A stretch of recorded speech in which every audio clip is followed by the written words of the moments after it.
Hello everyone, welcome to the course Maintenance and Testing of Electrical Machines. Lecture is Starting Characteristics of DC Machine. Week number 4, lecture number 12. I am Dr. Saurabh Kumar Rajput, Assistant Professor, Center for Internet of Things, Madhav Institute of Technology and Science, Gwalior, Deemed University. The course is run by Chhattisgarh Swami Vivekanand Technical University, Durg, Chhattisgarh, India. So the topics discussed in our previous lecture includes the motor and generator mode of operation. There we discussed about the different kinds of the DC motor and DC generators, and the topics to be covered in this lecture includes the following, and these topics are basically starting characteristics of DC machine we will cover here, and under this topic we will cover the characteristics of DC shunt motor, DC series motor, DC compound motor and all. Now coming to the characteristics of DC shunt motor, we will start learning about the characteristics behavior of the DC shunt motor first. And here these are the very basic equations of a DC motor. Equations are enlisted here as A, B and C. A is the equation of back EMF, B is the equation of torque and C is the written here as the circuit diagram, where we will derive a equation with the help of the circuit diagram by applying the mesh analysis. So, equation number A, which is the equation mentioned here in the A, equation of back EMF is EB is equal to K1 phi into N. This is a very basic equation that we have already derived in our previous class, and the torque equation is T is equal to K2 phi into IA. Then if we consider here the DC shunt motor, as we are talking about the characteristics of DC shunt motor. So, this is the diagram of DC shunt motor, and we have done the discussion on this diagram in the previous class. This is the DC shunt motor. The shunt winding and the armature winding are connected in parallel as shown here. The RA and the RF are connected in parallel, and in parallel to this combination the DC supply is connected, which is able to provide a supply. And in the point number C, I mentioned that the circuit diagram, with the help of this circuit diagram, we will apply the KVL in the mesh number A, B, C, D, A. So, the A, B, C, D, A, this is a mesh considering the supply voltage, considering the armature part of the machine. So, considering this part, we can design this particular mesh of this complete equivalent circuit of a DC shunt motor. A, B, C, D, A is a mesh, and in this mesh, if we consider a closed loop path in the clockwise direction, then we can apply the mesh analysis. We can write the KVL equation by considering the positive supply voltage plus V, and there is a resistance RA, armature resistance. It will provide a drop of IARA, so it will become minus IARA, and because we are moving in the clockwise direction, and when we are moving in the clockwise direction, we are opposing to the back EMF. So, the back EMF will be the negative, it will be the minus EB. And the Kirchhoff voltage law says that the algebraic sum of the voltage in a closed path, a closed loop, is equal to 0. So, the equation become plus V minus IARA minus EB is equal to 0. We can write this equation in terms of the back EMF. EB is equal to plus V minus IARA. Here we are having the basically three equations. First equation is given in point number A, which is the EB is equal to K1 phi N. Then the second equation is torque equation, torque T is equal to K2 phi into IA, and the third is the EB is equal to V minus IARA. If we consider here these three equations, then we can consider out that what are the variable terms, and depending on that variable terms, the different characteristics of the DC motor will be designed. The characteristics of a DC shunt motor will be plotted. So, based on this discussion, the DC motor characteristics are plotted between the the motor speed N, armature current IA and the torque T, which is mentioned here as T. So, we can say that in these three equations there are three variable terms: the motor speed, the armature current and the motor torque, and based on these three terms we will plot the characteristics. So, there will be the combination of two parameters. We will plot the characteristics of N versus IA, we will plot the characteristics of N versus tau T, we will plot the characteristics of T versus IA. So, there will be the three combination of the characteristics. So, the torque versus armature current characteristics is the first characteristics that we will discuss for the DC shunt motor. So, for the torque versus armature current characteristic, we need a equation. In the previous slide, we discussed the three equations. Out of these three equations, the equation which is required to plot the torque versus armature current characteristics is the T is equal to K2 phi Ia. Why we are considering this equation only? Because we want a equation in which the two variable terms should be present, and these two variable terms are torque and the armature current. And if we consider this equation, the torque equation of the motor, T is equal to K2 phi into Ia, it has the torque as well as the armature current, means with the help of this equation we can plot the characteristics of a DC shunt motor for the case of torque versus armature current. Here in this equation the K2 is a constant, but what about phi? Whether the phi is constant or phi is a variable. If phi is a constant, it will have a shape. If phi is not constant, it is variable term, then depending on the variability nature of the phi, the torque versus Ia characteristic will vary. So now we will discuss about the phi value, whether it is constant or not constant. So it says that for a DC shunt motor, the flux is constant. For in the case of DC shunt motor, the flux is constant, and we will consider the flux constant, then torque will become equal to T is equal to constant time Ia. But the question arises, why the flux is constant? We need to discuss here why the flux is considered as a constant for the DC shunt motor. In order to understand this point, this circuit diagram is given here. In this particular circuit diagram, if you see, this is the DC shunt motor diagram that we have seen several times in our previous slides. In this circuit diagram, if you see the flux, which part is producing the flux? The field winding of the motor, which is having the resistance Rf, field winding which is shown here in the rightmost part of the machine, the winding having the resistance Rf, this is the field winding, and the field winding has the responsibility to produce the flux for the operation of the machine. And if the field winding is producing the flux, then how the flux is produced in the field winding, how the flux of the field winding will depend on the other parameter. So the important term comes here as the If, means the current, the field winding current which is flowing through the field winding, that is responsible for producing the flux. So it means if the If is constant, then flux will be constant. If If is variable, then the flux will be considered as variable. So what will be the equation of If? If is equal to V upon Rf. Why V upon Rf? Because this is shunt motor. All the parts are connected in parallel. If all the parts are connected in parallel, then the current is having a simple formula, I is equal to V upon R. So, the voltage across the field winding will be the voltage across supply. V will be the voltage across the field winding Rf, and the resistance of winding is field winding is Rf. So the If will be equal to V upon Rf by simple basic laws of electrical engineering we can say. And supply voltage of a DC motor is always constant or fixed. We maintain the constant voltage, fixed voltage provided to the DC motor, and the field winding resistance is also constant. It is not going to vary because at the time of designing the field winding resistance has been decided. This value will remain almost same. So considering here the point that V is constant, Rf is constant, the If value will remain the fixed, and if the If is fixed, then the phi will remain fixed, and if phi is going to remain fixed, then we can say that for DC shunt motor the flux is constant. And if for the DC shunt motor the flux is constant, it means tau T, the torque T will be equal to constant time Ia value. So now we will plot the characteristics torque versus Ia characteristic.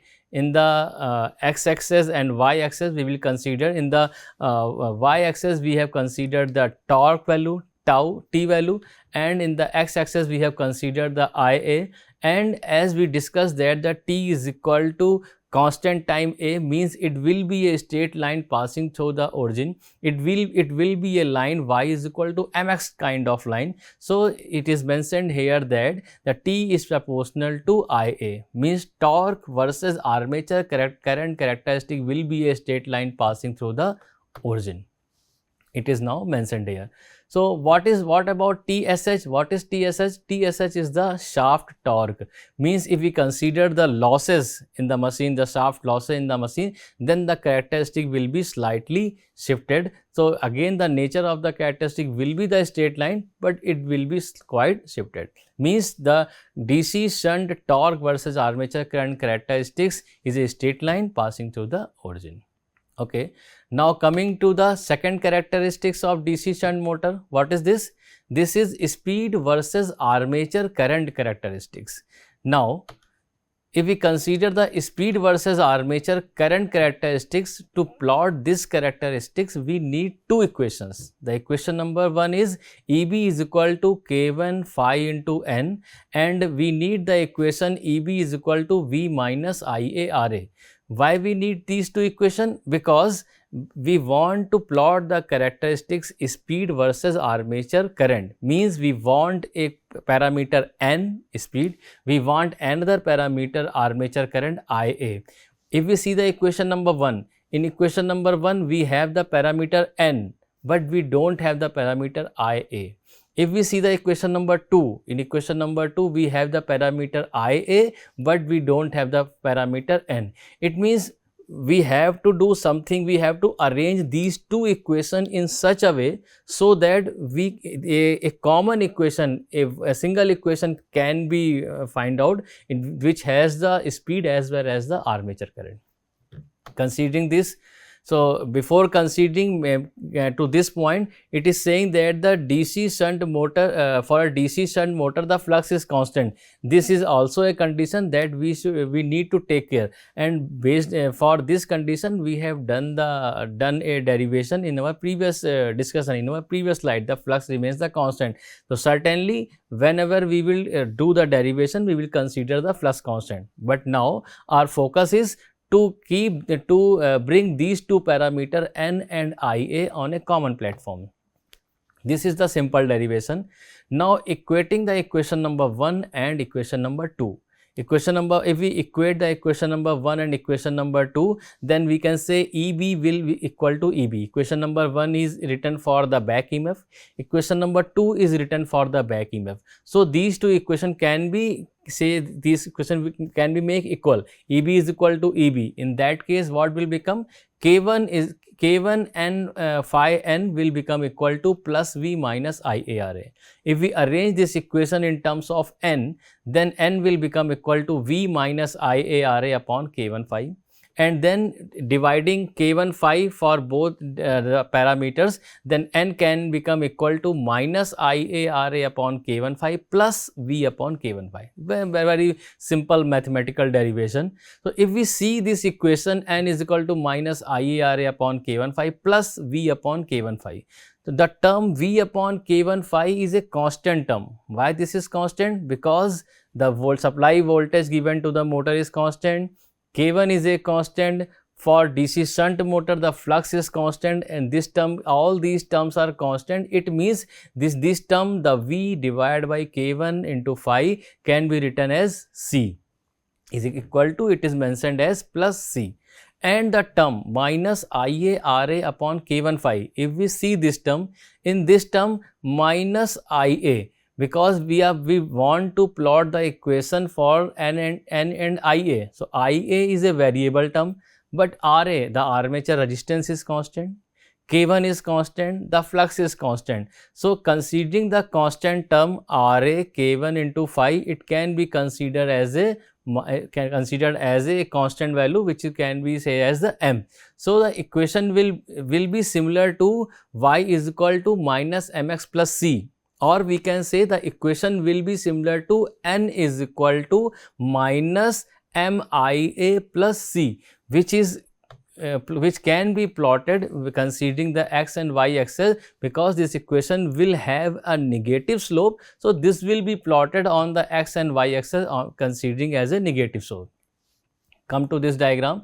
This is the y axis considering the N value, that is the speed value. This is the x-axis having the armature current IA. Then what will be the equation? This is the straight line, and this is basically the equation which is representing the n and ia variation. Means at the 0 value of ia, the n has a fixed value.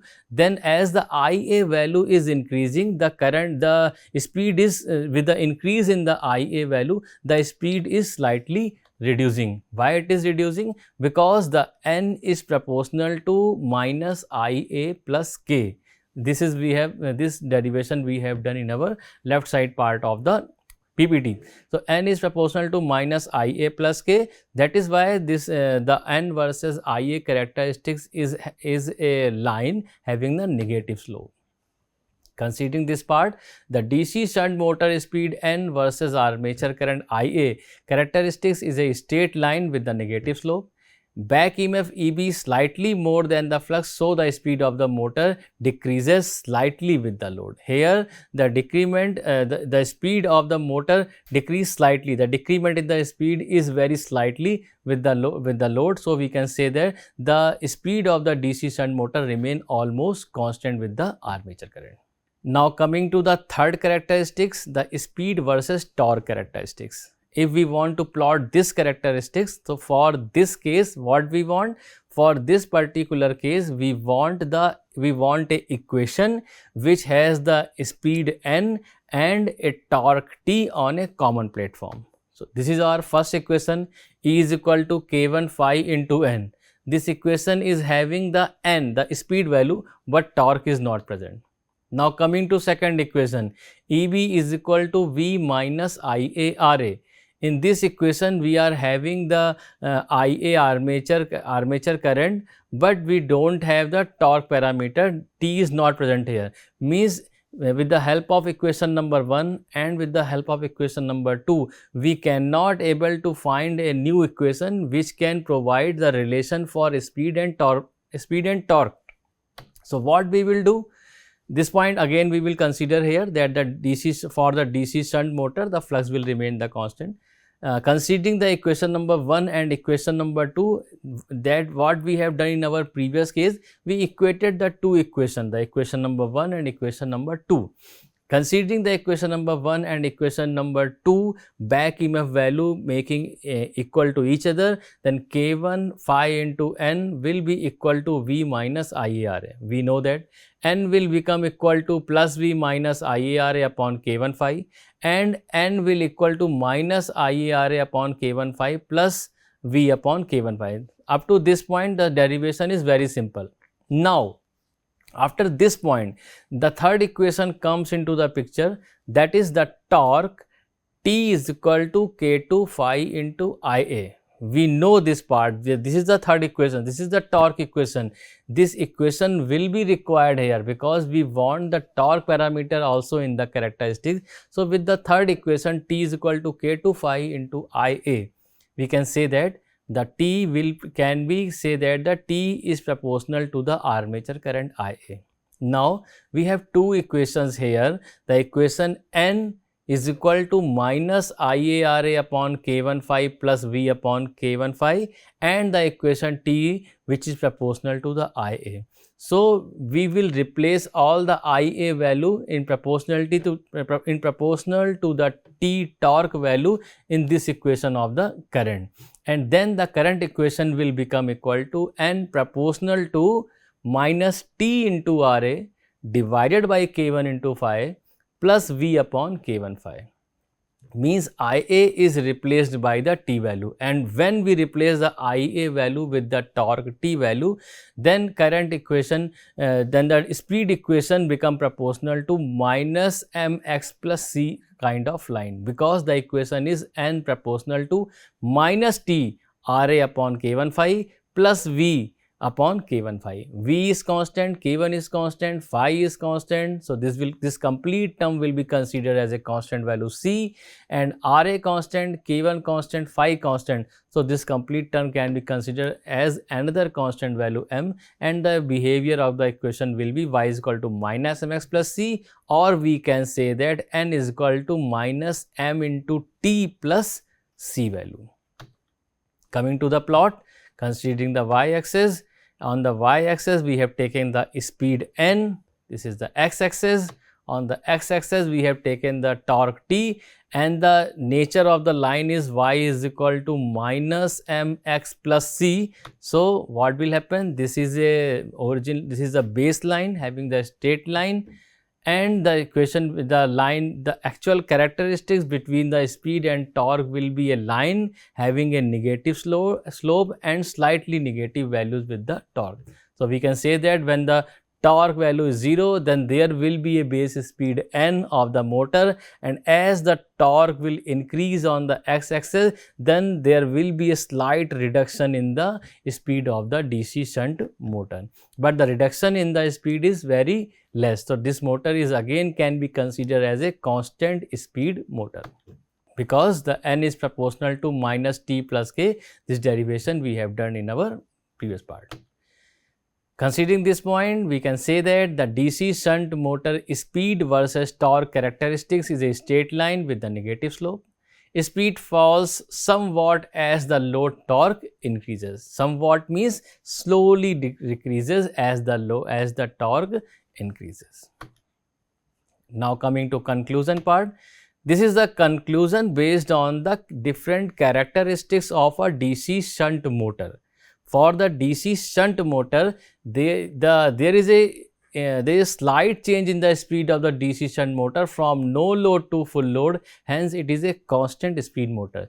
The constant speed motor, this is a very important from the complete characteristics behavior of the DC shunt motor. It has came to our knowledge that the DC shunt motor can be considered as a constant speed motor. However, there is a slight reduction in the speed of the motor, but there is no large change in the speed of the motor. That is why we can consider the DC shunt motor as a constant speed motor.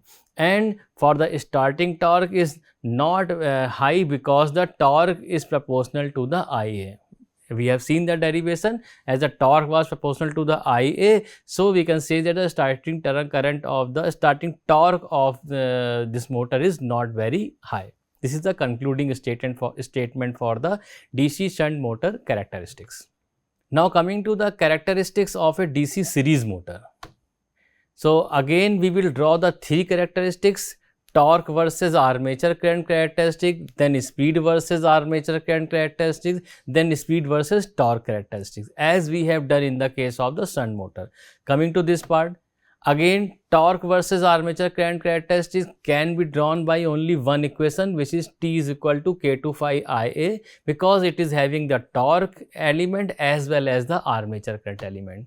Here in the case of DC series motor, question arises whether the flux is constant or flux is variable. In the case of DC shunt motor, the flux was constant.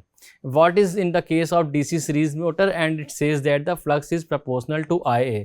If the flux is proportional to Ia, why it is proportional to Ia? So this is the reason.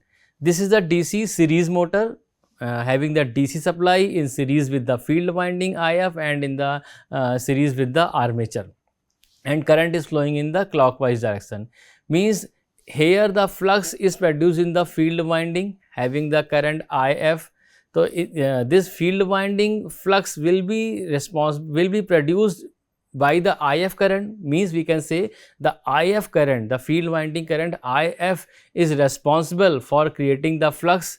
And we also can say that the IF is proportional to Ia, because due to the series connection, the IS supply current is equal to IF current, and that IF field winding current is equal to the Ia current. So we can say that the field winding current is proportional to Ia. And if the field winding current is proportional to Ia, we can say that the flux produced by this field winding phi will be proportional to Ia. It means in the case of DC series motor, remember that the flux is not going to be constant. It will be the flux which is depending on the Ia, proportional as a Ia.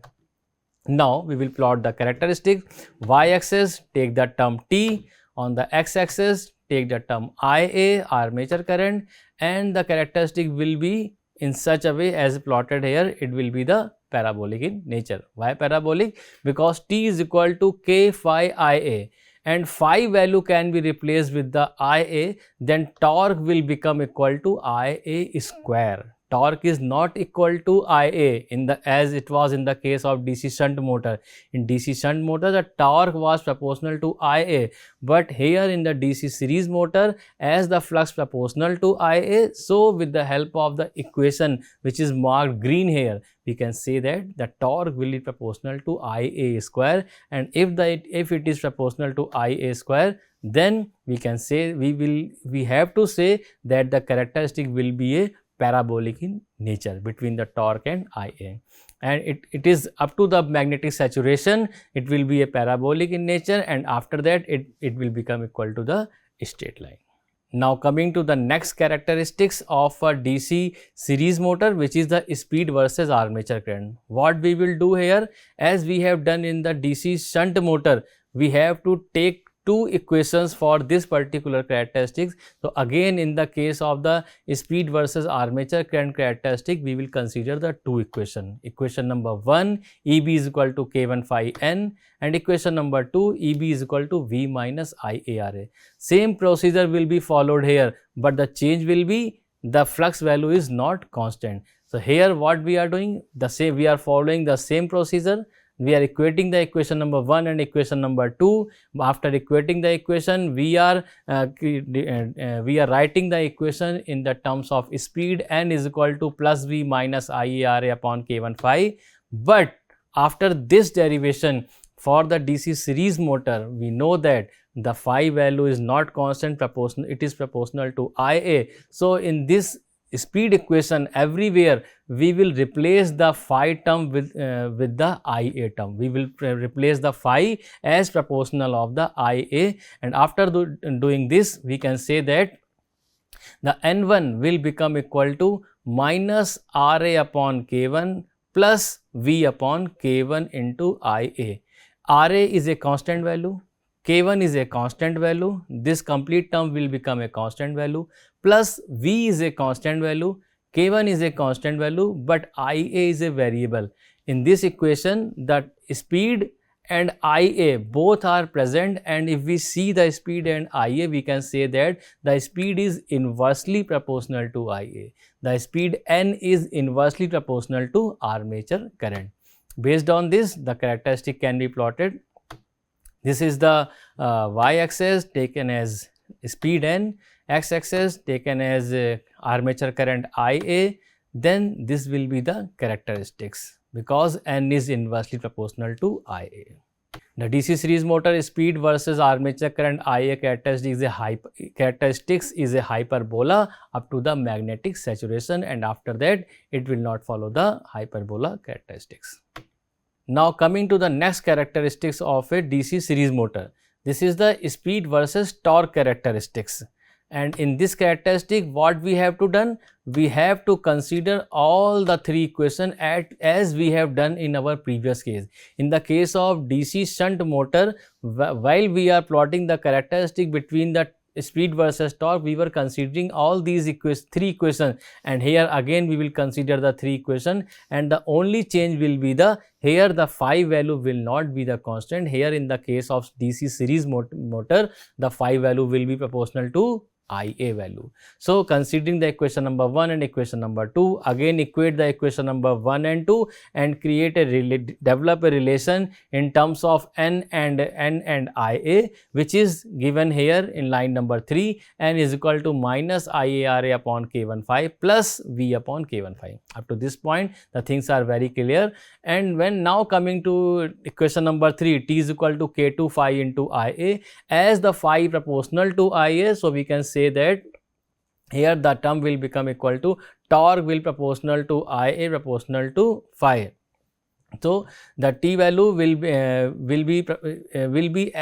vary as shown here in the equation number 3. Considering this point, we can say that the N will be proportional to minus Ra upon K1 plus V upon K1T, and N will be inversely proportional to the torque. And if we will plot this characteristic, and then this characteristic will be like this, that the variation of the torque will be similar, will be as shown here. When we increase the torque, then there will be decrement in the speed of the DC series motor. So the DC series motor versus the torque characteristics is a hyperbola up to the magnetic saturation. After that, it will not follow the characteristics of the hyperbola. Okay, now coming to the concluding statement for the DC series motor characteristics. Following are the important conclusion from the DC series motor characteristics that we have plotted the three characteristics. First is torque is proportional to Ia square. It has a high starting torque. Because the equation we have seen that the equation is torque proportional to Ia square, it means the torque will be the starting torque will be very high. And the second point, which is very important, it has variable speed motor. In the case of DC shunt motor, what we have seen the change in the speed was very less. It was the DC shunt motor was considered as a constant, almost constant speed motor. But in the case of DC series motor, this is not the constant speed motor. It is a variable speed motor. That is, it automatically adjusts the speed as the load changes. If the load decreases, the speed is automatically raised and vice versa. When the load will high, the speed will low, then when the load will low, the speed will become high. The inversely proportional relationship will be there between the speed and the load. That is why the point number 3, which is the most important, and it is highlighted that the DC series motor should never be started on the no load. At no load, what will happen? As I told, when the load will be less, then torque will be high, when the speed will be high, and when the load will be high, then the speed will be low. At no load, when there is no load, then the speed will be dangerously high and it may harm the motor. Considering this point, the point number 3 is saying that at no load the armature current is very small, hence the speed rises to a very high value. This may destroy the motor due to the centrifugal force is set up in the rotating part of the machine. That is why it becomes very important that the DC series motor should never be started on the no load speed, otherwise it will harm the motor configuration. Now coming to the last part of today's lecture, these are characteristics of the DC compound motor. So these are the characteristics of DC compound motor. What is the DC compound motor? In our previous lecture, we have discussed about the DC compound motor, and we found that the DC compound motor is a motor which has the series winding and as well as it has the shunt winding, and it can be further divided into the two parts. First part is the motor which is a long shunt motor and the short shunt motor, depending on the electrical connection between the series and the shunt winding. So, in the case of DC shunt motor, we plotted the three characteristics: torque versus Ia characteristics, N versus Ia characteristics, and N versus torque characteristics. Similarly, in the case of DC series motor, we plotted these three characteristics. So, in the case of the DC compound motor, again we need to plot these three characteristics: torque versus Ia, N versus Ia, and N versus torque T characteristic. So, if you see the torque versus Ia characteristics here, in this characteristics, the series motor characteristics is shown by the dotted line, the shunt motor characteristics is also shown by the dotted line, and the compound motor characteristics lie in between the characteristics of the DC series and the DC shunt motor, because it is having the properties of both the series and shunt motor. Similarly, in the case of the N and Ia, the dotted lines are showing the characteristics of the shunt and series motor, whereas the board line is showing the characteristics of the compound motor, which is lying somewhat in between the series and shunt motor. And similarly, in the case of speed versus torque characteristics. So, it is hereby very much clear that for designing or for plotting the characteristics of a DC compound motor, its characteristic will lie somewhat in between the DC series and DC shunt motor, because it is having the properties of both, as it is having the series field winding as well as the shunt field winding. So, coming to the summary of today's lecture, it is the summary says that the DC shunt motor torque increases linearly with the armature current. DC shunt motor speed is slightly reducing with the torque and the armature current. DC series motor torque increases with the armature current in parabolic nature, and DC series motor speed inversely proportional to the torque of the armature current. And considering all these four properties of the DC series and shunt motor, the overall behavior is that DC shunt motor is a motor which can be considered as a constant speed motor, and DC series motor is a motor which should never be operate on the no load condition, otherwise its speed will be dangerously high and it will harm the motor behavior, motor property. So, topic which will be covered in our next lecture include the speed control of the DC motor. This topic we will cover in our next lecture. Thank you so much for today's lecture.